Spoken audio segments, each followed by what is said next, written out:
স্বাগতম আরটেক07 এ।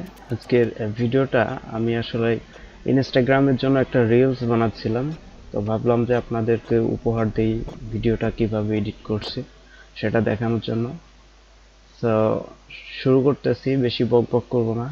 আপনি যদি এই কনসেপ্টটা বুঝতে পারেন তাহলে আপনি আপনার ভিডিওকে যে কোনোভাবেই ভিডিওতে অন্য লেভেলের একটা মুভমেন্ট তৈরি করতে পারবেন।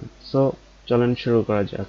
তো আমি এই ভিডিওটাকে 4K এডিট করব এবং রিলস তৈরি করব। সেটার জন্য আমি প্রথমত যেটা করব সেটা হচ্ছে ক্যাপকাটের টাইমলাইনটা ওপেন করে এখান থেকে আমরা এআই স্টাইল থেকে স্টাইলটা ওপেন করে ভিডিও ইফেক্ট থেকে অটো ভাইলেন্স ইফেক্টটা অ্যাপ্লাই করব। দেন মিডিয়ায় চলে আসব, মিডিয়া থেকে একটা স্কাই নিয়ে আসব। তো এরকম স্কাই আপনি পিক্স বেতে হাজার হাজার পেয়ে যাবেন। ফটোটাকে আমরা ফুল স্ক্রিন করে নিব,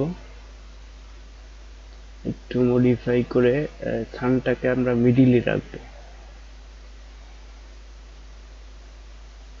ওকে, আর একটু মডিফাই করে পুরোপুরি মিডিলে রেখে এখানে ভিডিও থেকে বেসিক থেকে এখানে মার্কসে ক্লিক করে হরিজন্টালে ক্লিক করে এখান থেকে ফেদারটাকে বাড়িয়ে দিবেন।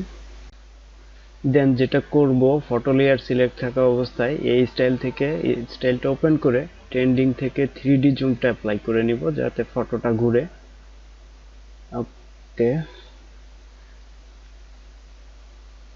দেন অল্টার চেপে মাউসের ড্র্যাগ করে আমরা প্রথম লেয়ারটাকে কপি করে নেব ভিডিও ফুটেজটা।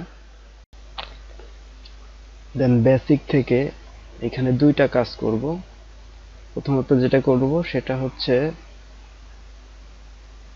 এই ডুপ্লিকেট ফটোটাকে স্ট্যাবিলাইজার করে দিব এবং অটো কাট আউটটা খুঁজতে হবে।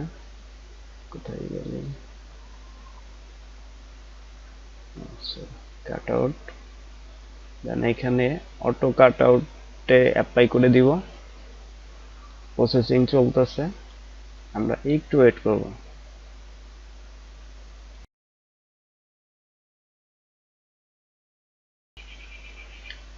ওকে, কমপ্লিট হয়ে গেছে। সো এটাকে আমরা এক্সপোর্ট করে দিয়ে দিচ্ছি। ওকে, আমাদের রিলসটা কিন্তু তৈরি হয়ে গেছে এবং সুন্দর একটা মুভমেন্ট আমরা পাইছি ভিডিওতে। সো ভিডিওটা যদি ভালো লেগে থাকে অবশ্যই লাইক করবেন, শেয়ার করবেন, আর অবশ্যই পেজটাকে সাবস্ক্রাইব বা ফলো করে রাখবেন যাতে পরবর্তীতে এরকম নতুন নতুন টিপসগুলো আপনারা পেতে পারেন সহজে। সো দেখা হবে পরবর্তী ভিডিওতে। সবাই ভালো থাকবেন, সুস্থ থাকবেন। আল্লাহ হাফেজ।